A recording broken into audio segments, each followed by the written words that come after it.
नमस्ते प्रिय दोस्तों, क्या आप जानते हैं कि सुहागिन महिलाओं को कौन से गहने नहीं पहनने चाहिए? आज हम आपको कुछ ऐसे गहनों के बारे में बताएंगे जिन्हें सुहागिन स्त्रियों को भूलकर भी नहीं पहनना चाहिए, वरना उनके पति को धन हानि हो सकती है और उनकी जान तक खतरे में पड़ सकती है। शास्त्रों के अनुसार कुछ गहने इतने अशुभ होते हैं कि उन्हें पहनने से पति का जीवन दुर्भाग्यपूर्ण हो जाता है, लेकिन आप चिंता न करें। आज हम आपको ऐसे ही कुछ गहनों के बारे में बताएंगे।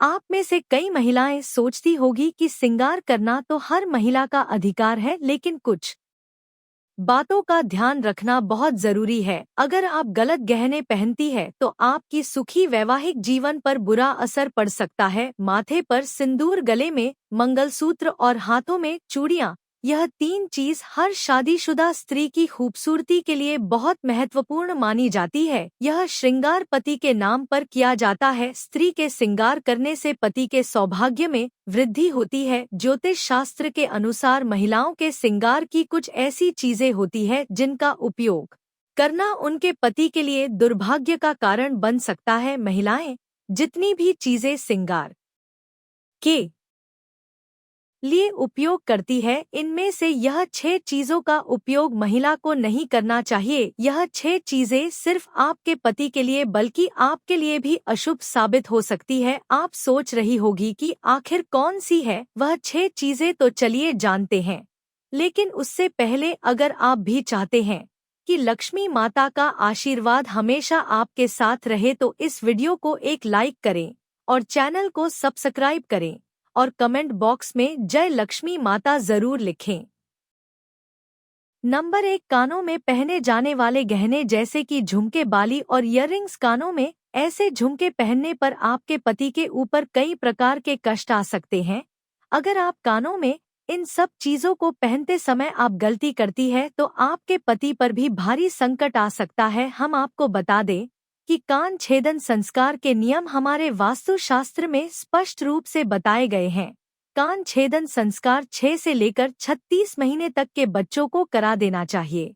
अगर किसी वजह से ऐसा ना हो पाए तो कान छेदन संस्कार तब करना चाहिए जब बच्चों की आयु विषम संख्या में हो, जैसे कि 3 साल, 5 साल, 7 साल, 9 साल, 11 साल, 13 साल। इन्हीं सालों में करा देना चाहिए। सबसे खास बात, हमारे वास्तुशास्त्रों में यह स्पष्ट बताया गया है कि लड़कियों की नाक के बाएं हिस्से को ही छेदना चाहिए, दाहिनी तरफ नाक कभी भी नहीं छेदनी चाहिए, इससे महादोष लगता है। कानों में बाली पहनने से स्त्रियों और लड़कियों को सिर दर्द जैसी समस्याओं से छुटकारा मिलता है और साथ ही उनकी सोचने की शक्ति भी काफी तेज हो जाती है। माना जाता है कि जिन लड़कियों या स्त्रियों को गुस्सा ज्यादा आता है उन्हें कानों को 2 बार छिदवाना चाहिए।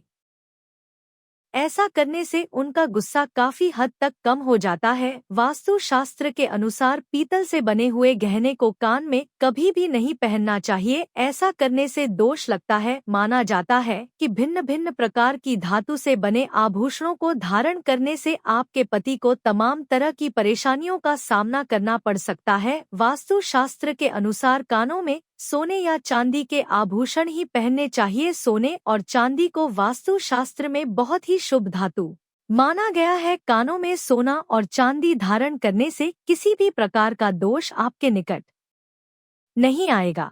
अगर आप भी किसी अन्य धातु से बनी हुई चीजों का प्रयोग अपने श्रृंगार में करते हैं तो ऐसा न करें, इससे आपका स्वास्थ्य भी बिगड़ सकता है और आपके ऊपर दोष भी लग सकता है। यही नहीं, इसका आपके पति पर भी सबसे ज्यादा असर पड़ता है। छोटी कन्याओं को अक्सर लोग 5 या 10 रुपए की बाली लाकर कानों में पहना देते हैं। ऐसा करना बहुत ही अशुभ माना जाता है। अगर आप किसी भी कारण से सोना या चांदी की बाली नहीं ला सकते हैं तो आप नीम की लकड़ी कान में डाल सकते हैं। अगर आप सोना या चांदी नहीं खरीद पा रहे हो तो नीम की लकड़ी कान में पहना सकते हैं।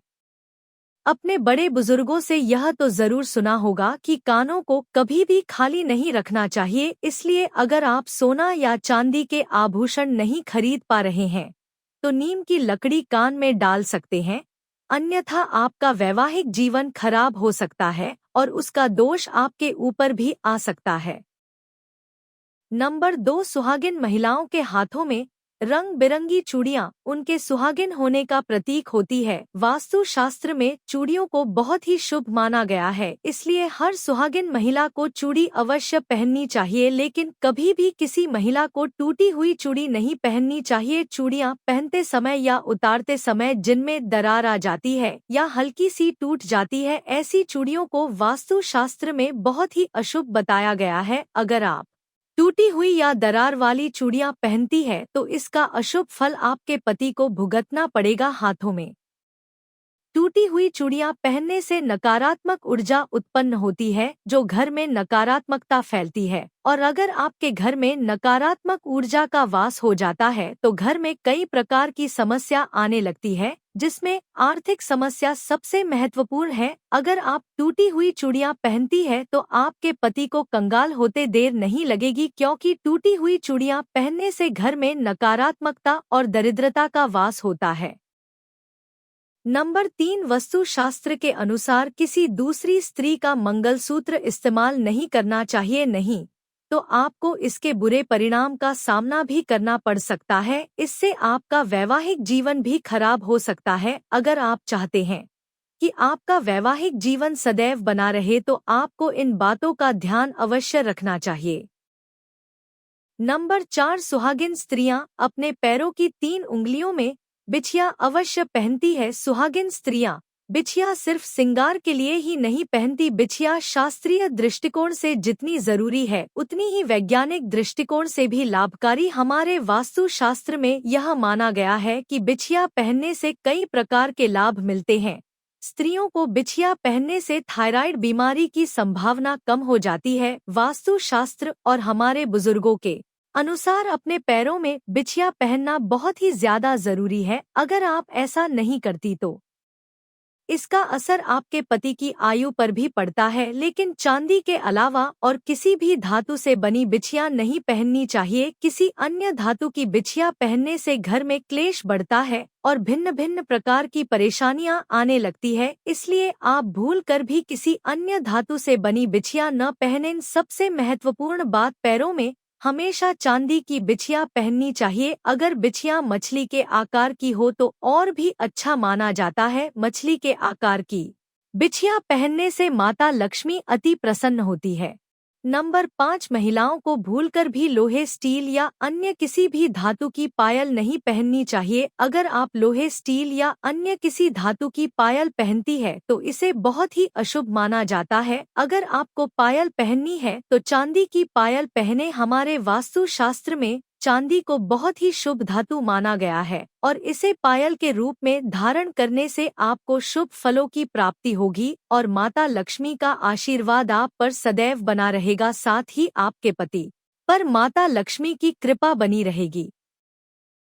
नंबर 6, गहनों की तरह ही कपड़ों का भी संबंध व्यक्ति की किस्मत से जुड़ा हुआ होता है। हम रोज कपड़े पहनते हैं, इसका भी कुछ हमारे वास्तु शास्त्र में नियम बताए गए हैं। कुछ ऐसी गलतियां हैं जो आम तौर पर घर में महिलाएं कर बैठती है और इसी कारण से आपके घर में गरीबी आ जाती है। फिर कुछ लोग कहते हैं हमने तो भगवान की पूजा पाठ अच्छे से की, लेकिन फिर भी हमें दरिद्रता का मुंह देखना पड़ रहा है। कपड़े न सिर्फ तन को ढकते हैं बल्कि उनमें हमारा चरित्र और व्यवहार भी झलकता है। वास्तु शास्त्र के अनुसार कपड़ों के नियम का पालन भी मनुष्य के लिए बहुत ही आवश्यक है। कहा जाता है कि मनुष्य की पहचान उसके कपड़ों से होती है। आजकल के फैशन के दौर में कई लोग फटे कपड़े, जीन्स टॉप पहनते हैं और कभी कभी अगर कपड़े की सिलाई खुल जाने के बाद भी उन्हें नहीं सिलवाते हैं। ऐसे ही कई गलतियां महिलाओं द्वारा घर में की जाती है। हमारे वास्तु शास्त्र के अनुसार ऐसे कपड़ों का पहनना बहुत ही अशुभ माना जाता है। शुक्रवार और शनिवार के दिन कटे फटे कपड़े पहनने से शुक्र और शनि ग्रह प्रभावित होते हैं और यह ग्रह हमारे जीवन में होने वाली शुभ और अशुभ घटनाओं के लिए जिम्मेदार होते हैं। वेदों और पुराणों के अनुसार कहा जाता है कि कटे फटे कपड़े पहनने से शारीरिक क्षमता और ऊर्जा नष्ट होती है। अगर हम ऐसे कपड़े पहनते हैं तो हमारा शरीर कई प्रकार की बीमारियों का घर बन जाता है। इसमें तरह तरह की बीमारियां आने लगती है शुक्र और शनि ग्रह से।